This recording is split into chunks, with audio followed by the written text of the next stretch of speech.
حضرت امیر معاویہ کے بارے میں کافی احادیث سنی نا، میں آپ کو بتاتا ہوں۔ صحیح بخاری میں حدیث شریف ہے کہ سمندر میں جو پہلا گروہ جہاد کرے گا وہ اس پہ جنت واجب ہوگی، تو اس میں کہتے ہیں کہ حضرت امیر معاویہ کے دور میں یہ شروع ہوا ہے، اور اس طرح کر کے کوئی بات مجھے اس نے اب حضرت عثمان رضی کے زمانہ میں انہوں نے اجازت ان سے لی اور اس جنگ پر وہ روانہ ہوئے۔ ہاں اب یہاں راوی یہ بیان کرتا ہے کہ ان پر پوری آئی مسند احمد اور ابو داؤد میں کہ وہ منذر بن زبیر لشکر لے کے گئے تھے، غالباً یہی تھے، ان کا ذکر کیا کہ امیر معاویہ کا نام و نشان نہیں ہے لشکر، تو وہ لے کر گئے تھے۔ کبھی کوئی کچھ کہتا کبھی کچھ کہتا۔ باقی فاضل میرا جو ہے نا کہنا اس کے خلاف نہیں یہ باتیں، اگر یہ بھی لے کر گیا اور بعد میں دوسرا لشکر یزید بھی لے کر گیا، تو میں نے جو ہمارے شہر کے بڑے اچھے عالم ہے نا مولانا ارشاد اللہ قصری صاحب، ان سے صرف ایک جملہ بول کر پوچھا تھا، وہ عالم تھے، کہ فسق میں اور مغفرت میں کوئی منافعات ہے کہ ایک آدمی فاسق بھی ہو اور بخشا بھی جائے؟ انہوں نے کہا نہیں، صرف کافر مشرک نہیں بخشا جا سکتا، فاسق جو ہے وہ تو ہو سکتا کہ بہت سے اعمال اس کے گندے ہوں مگر کوئی نیکی اللہ تعالیٰ کو ایسی قبول آ جائے کہ اللہ اس کو بخش دے۔ یہ بھی آپ سنتے رہتے ہیں نا کہ میں کہتا ہوں یار بخشش یا عذاب جو ہے نا قیامت کے دن ہے اس میں دخل نہ دو، یہ مالک یوم الدین کا کام ہے، اس کے سامنے پورا ریکارڈ ہے اس کی زندگی کا، وہ اس کے فسق و فجور کو بھی جانتا اور نیکی کو بھی جانتا۔ اور دوسری بات یہ یاد رکھیں کہ یہ پیش گوئیاں جو ہوتی ہیں ان کو جو لوگ انلارج کر دیتے ہیں نا کہ بس قیامت کے دن بخشے گا، شاہ ولی اللہ رحمۃ اللہ علیہ فرماتا ہے آگے جو ٹکڑا ہے حدیث کے کہ جو کیسر کے شہر پر پہلے چڑھائی کرے گا وہ افشا، اس کے بارے میں لوگ کہتے ہیں کہ یزید تھا وہ، تو شاہ صاحب لکھتے ہیں اس میں کہاں ہے کہ وہ قیامت کے دن بخشا جائے گا، اس میں تو یہی ہے کہ اس کے گناہ معاف ہوگا جو لشکر گیا، ایسے ہی جیسے حج پر کوئی گیا حدیث میں آتا ہے کہ بالکل گناہوں سے پاک ہو جاتا، وہ اس وقت کی بات ہے، اس کے بعد اس کا نامہ مال بند ہو جاتا، بعد کے اس کی برائیاں نہیں کاؤنٹ ہوگی۔ انہوں نے کہا قتل حسین علیہ السلام، نماز کا چھوڑنا، شراب پینا، مدینہ برباد کرنا، خانہ کعبہ اس کو جلانا، یہ سارے بات کے گناہ صرف ایک پہلی نیکی سے معاف ہو گئے۔ بڑی پیاری بحث کی ہے انہوں نے البات تراجم میں کہ جب بھی ان پیش گوئیوں کو پڑھو تو یہ سمجھو کہ جب وہ لشکر جائے گا اس وقت تک تو ان کے جو قصور ہیں اس نیکی سے بخشے جائیں گے، مگر بعد میں کیا ہوگا کہ بعد میں جو کچھ وہ نیکیاں بدیاں کریں گے وہ نہیں شمار میں آئیں گی۔ یہ بہت عمدہ تشریح ہے جو صحیح بخاری کے شروع میں نا جو کراچی کی چھپی لگے ہیں وہ ابواب التراجم امام صاحب نے شاہ ولی نے بحث کی ہے، تو وہاں یزید کے بارے میں بھی لوگ جھگڑا کرتے ہیں۔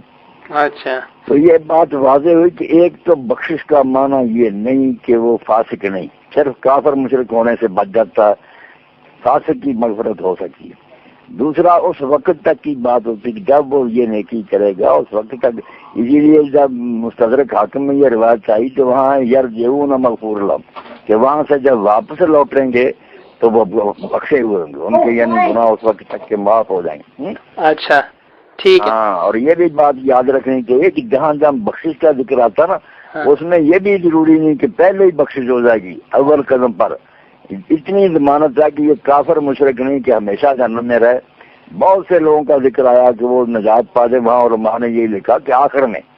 یہ سزا پائیں گے مگر آخر میں نکل آئیں گے۔ یہ بھی بڑی اچھی بات ہے کہ آخر میں چھوٹ جائیں، اگر کافر مشرک ہوتے تو وہیں رہتے۔ بہت سارے احتمال ہیں جو علماء نے کھول کھول کر بیان کیے ہیں، اسی وجہ سے کہ ان کی برائیاں تو علم نشرہ ہے، پردہ نہیں ڈالا جا سکتا، ساری امت کو پتا کہ انہوں نے غلط کام کی، اور سارا عالم اسلام لکھتا کہ سب باتیں چھوڑیں۔ تو امیر المومنین جو الیکٹڈ کیلف تھا ساری امت نے اس کو چنا تھا، اس کے خلاف بغاوت کر دی، اول من بغا فی الاسلام۔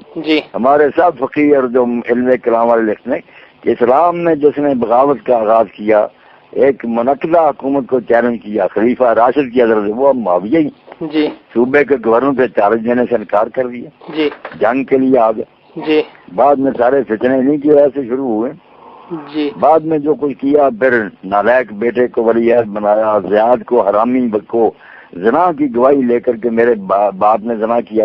اب اس پر بھی علماء لکھتے ہیں کہ شریعت کا حکم جو اعلانیہ کسی تعویل کے بغیر توڑا گیا وہ یہی تھا کہ حضور نے فرمایا تھا جس کے بستر پر کوئی بچہ پیدا ہو بیٹا اس کا شمار ہوگا، زنا سے نسب نہیں ثابت ہوتا، بیسک زانی کیا ہے میرا نہیں، اس طرح تو حلال و حرام کی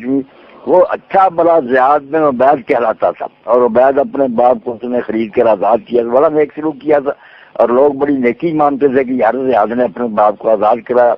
مگر جب دنیاوی لالچ میں آ گیا، پہلے حضرت علی کا دور سے انہوں نے کہا یار علی گیا،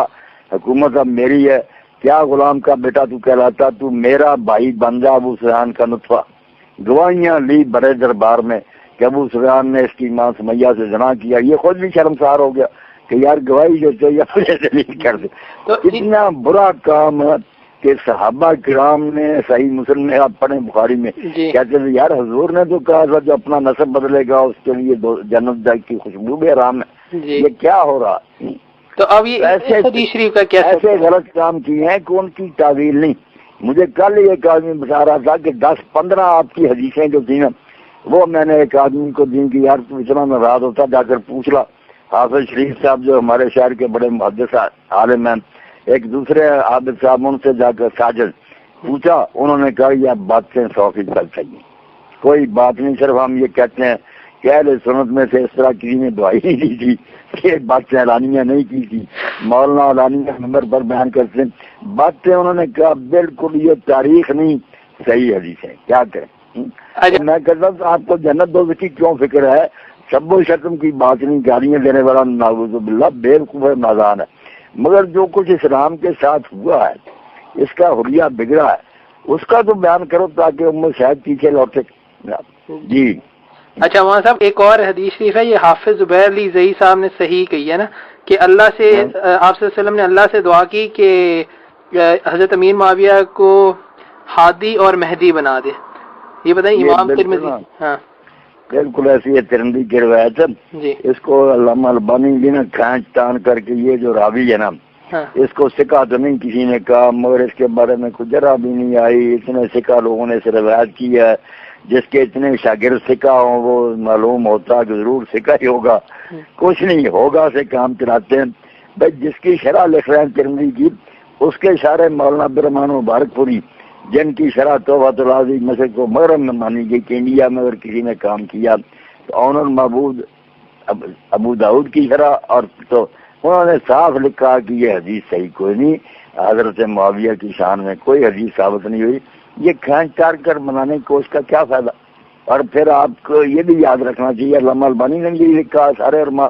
میرے ساتھ مناظرہ کیا، یہاں ساتار شاہ صاحب آئے، میں نے کہا حضرت بات کرنی حجرے میں ہم دونوں نہیں مسجد میں ہوگی، بیٹھ کر کتاب میں لیا، میں نے کہا اس میں دعا ہے، آپ بتائیں کہ یہ جو جملہ ہے کہ اللہ اس کو حاجی مہدی، یہ خبر ہے جملہ خبریہ کی حاجی مہدی ہے یا یہ انشائیہ ہے کہ آپ کی خواہش ہے؟ اب اس نے کہہ دیا نادانی سے یہ جملہ خبریہ، اس کے ساتھ جتنے تھے نا استاد آئے دارالقرآن و ارسال بڑھو وہ شرمندے ہو کر اٹھ گئے۔ میں نے کہا شاہ صاحب آپ بھی لکھ رہے ہیں، آپ کے علم کا پتہ چلے کہ دعا انشاء ہوتی ہے یا خبر ہوتی ہے، وہ بھی پھر رسوا ہوئے۔ تو دعاؤں کے بارے میں ساری امت جانتی ہے کہ کوئی ٹھیکہ نہیں کہ آپ کی ضرور دعائیں قبول ہوں۔ آپ نے 3 دعائیں کی تھیں، 2 اللہ نے مانی، تیسری رد کر دی، نہیں میں مانوں گا۔ اس لیے فتح الباری اور علامہ البانی سب مانتے ہیں کہ کہیں ضمانت نہیں کہ رسول اللہ کا وہ خیال جو پورا ہی ہوا، خبر نہیں کہ یہ حاجی اور مہدی دعا ہے،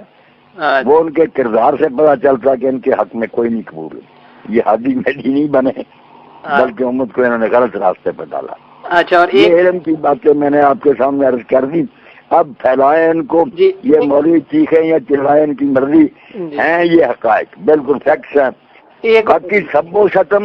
اور لعنت جنت دوزخ کا معاملہ یہ ساتھ ساتھ کلیئر کرا کریں کہ میں ان سے کوسوں دور ہوں، میں لعنت بیچتا ہوں جیسے کام کرتے، ان کو کیا حق ہے؟ یہ اللہ کی مرضی، اپنے کسی بندے کو بخشے یا جنت دے، ہمیں کیا تکلیف ہے؟ دنیا میں جو کچھ اس سے غلط کام ہوئے ہیں وہ بھی اگر ذاتی حد تک ہوتے، کسی نے شراب پی زنا ہو گیا، ہمیں کیا؟